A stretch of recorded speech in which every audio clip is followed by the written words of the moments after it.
Good evening. Mr. Pepper and I have prepared a presentation for you. I'll talk a little bit about March 19th. There's a ballot issue, and it's issue 6. And it is a renewal operating levy for our school system.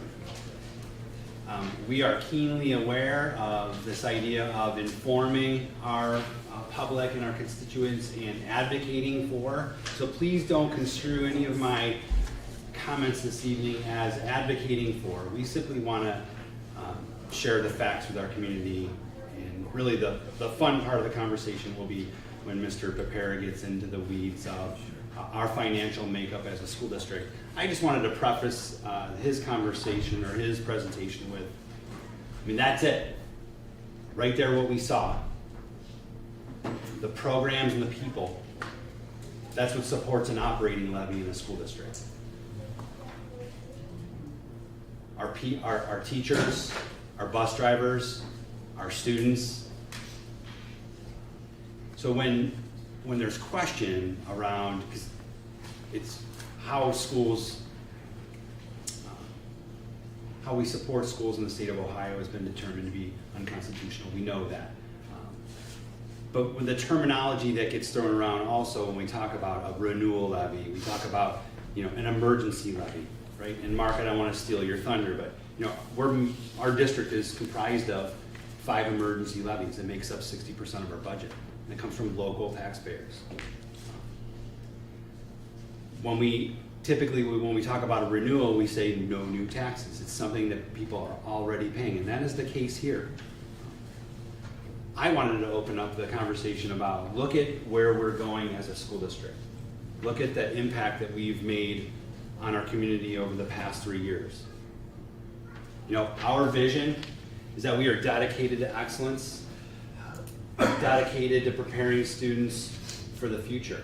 That's why we exist. That's our purpose. So how do we realize that vision? Well, we do that through our mission. We want to ensure the success of all of our students, right? Through a rigorous curriculum, relevant experiences, and meaningful relationships. All those 3 things. That's the secret recipe, right? Is to develop lifelong learners. And we have been significantly focused on trying to achieve our vision and our mission over the past 3 years. I would even use the word innovation when I think about the work that we're doing. Innovation is a process for creating the shared direction, alignment, and commitment needed to create and implement something new that adds value. When I think about our work with the Portrait of a Graduate, what we refer to as the Journey of a Blue Devil, you can see that hanging in all of our buildings and our departments across the district. When you think about the focus that we have on aspirations for all of our graduates, that's what we're talking about.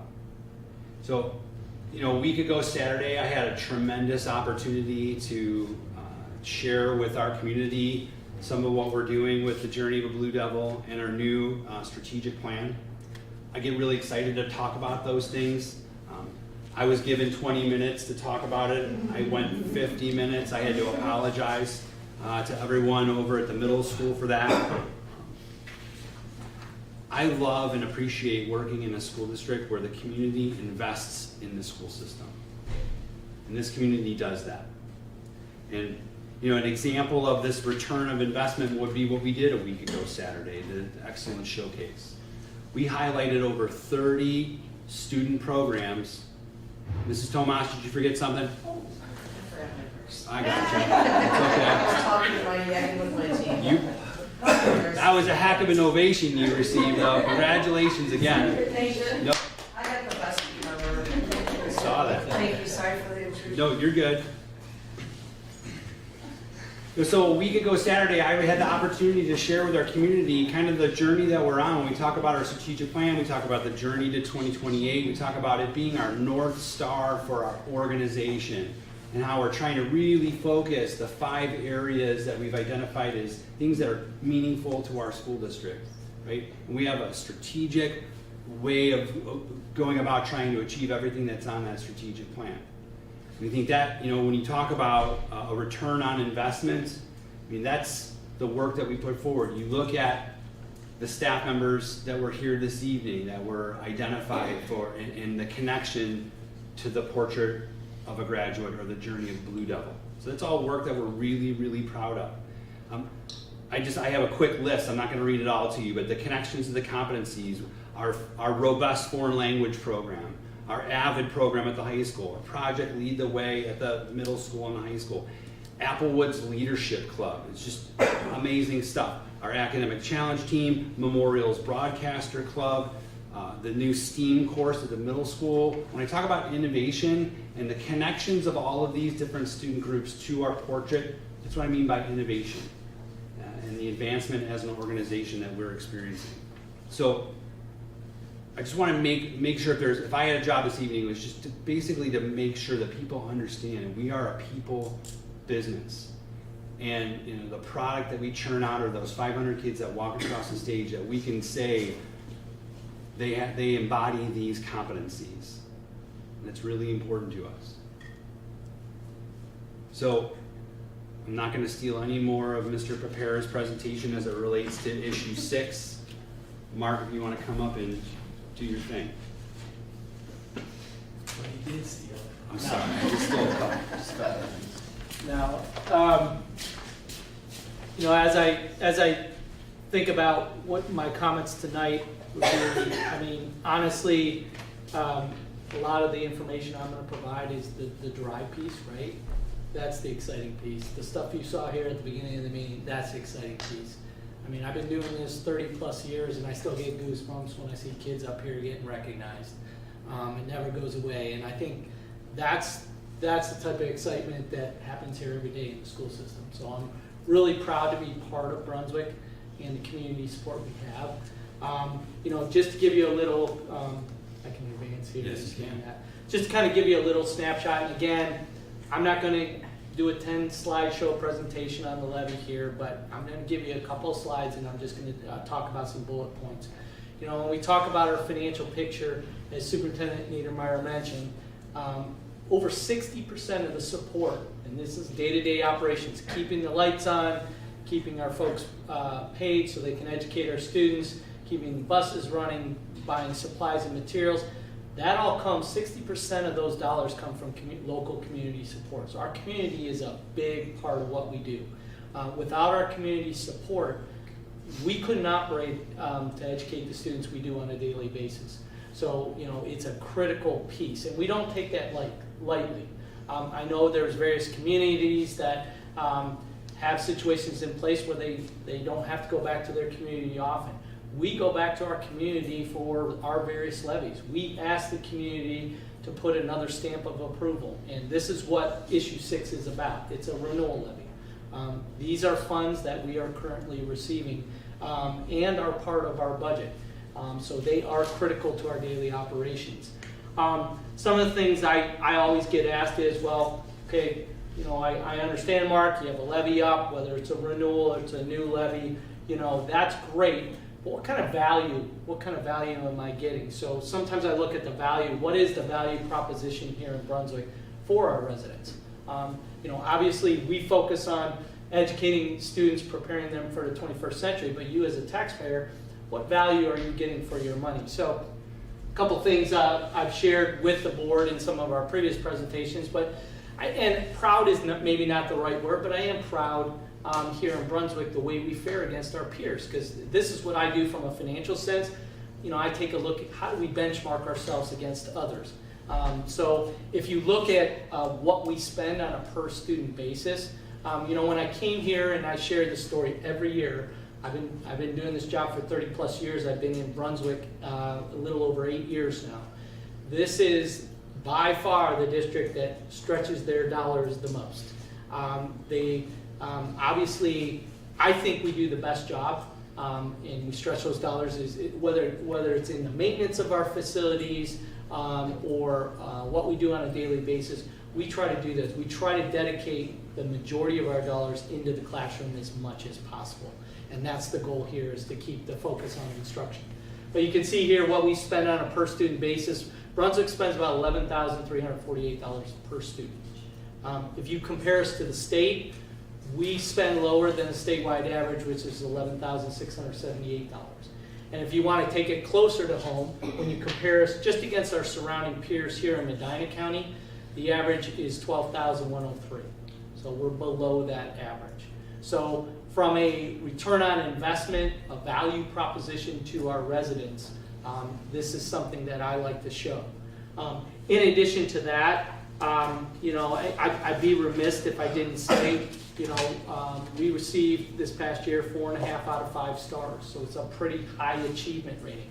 So it's not only the money piece is the value proposition here, is are we producing in the classroom for, maybe it's your children, maybe it's your grandchildren here in Brunswick. And I think we are by that accolade or that rating. What is kind of just the nuts and bolts of issue 6? Issue 6, again, is a critical piece of our general fund revenue. The budget I proposed to the board back here in September includes this revenue in our budget. We're not asking for additional revenue to support all these extra types of programs. Will extra programs be considered? Sure. But these are monies we budgeted for. We're using those in our budget. We're asking for a renewal of those monies. These monies were originally approved back in 1994. That was the first time this levy was approved by this community for this purpose. And it's been renewed. This will be the 3rd time it'll be renewed in the community if successful. Again, back in 1994 when this was first approved, the millage level was about 7 mils. So it was a significant levy for this community. Our community has grown since then, so this levy now only costs our taxpayers about 2 mils on an annual basis. So as our community has grown, more houses, more businesses have shared in this levy. So actually the cost of this levy has come down.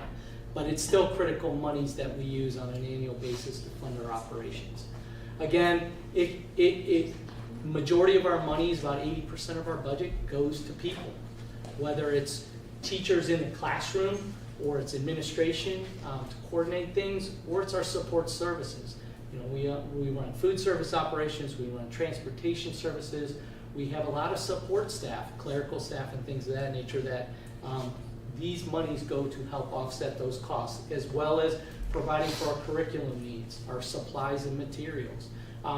Just keeping the lights on, during the day, and the heat and the air conditioning if it is in the heat of the summer months. So those are things this money would go for.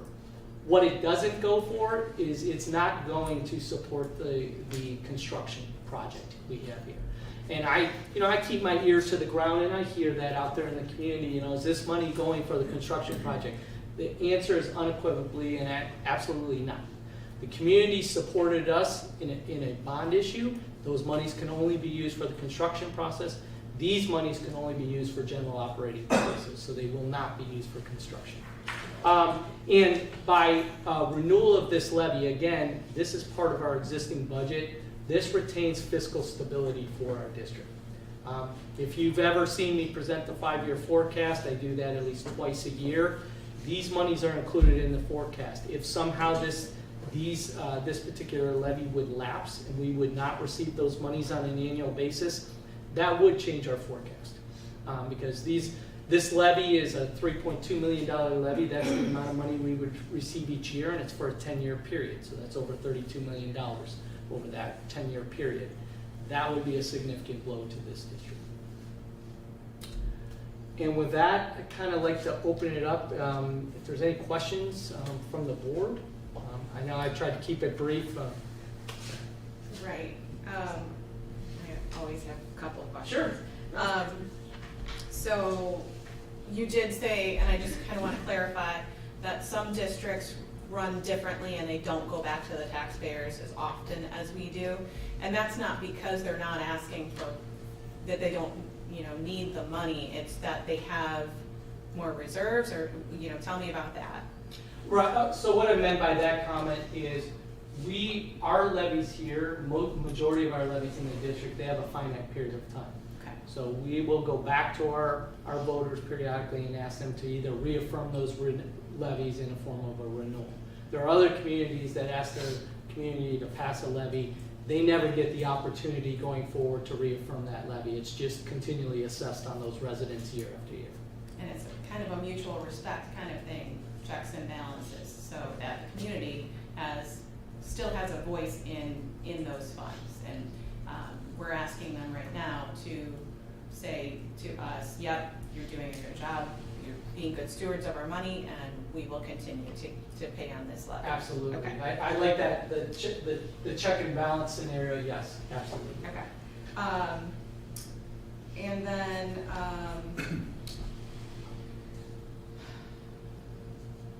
when we had that pie up there with the local, state, and federal,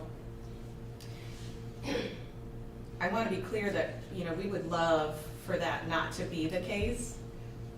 We would love for our school districts to be fully funded by the state and local governments.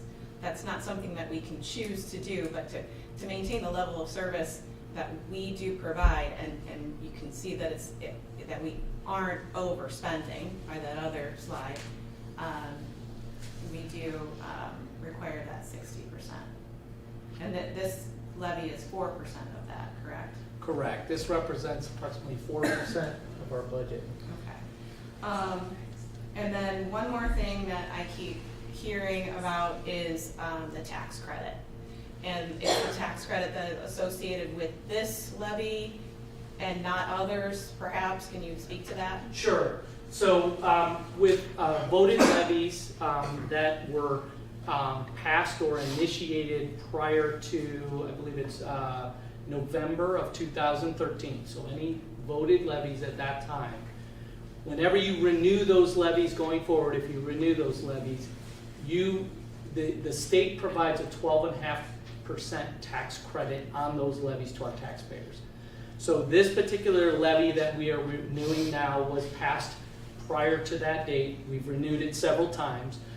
Each of our taxpayers, now these are residential taxpayers, not our business taxpayers, that pay towards this levy receive 12.5% credit on their tax bill for this particular levy. If the levy would lapse, then that credit would go away, because it would be considered then, if you would go to initiate the levy in a subsequent year, it would be considered a new levy. So our residents would lose that 12.5% tax credit. And that would affect that pie right there, correct? Yes. So then eventually we would have to make up those funds somewhere, asking for new money of our residents, and then that 60% starts creeping up, and because the state is actually giving us a little extra in that way. Absolutely. Okay. Okay. Any other questions? Okay. Thank you very much, Mr. Rivera. Thank you.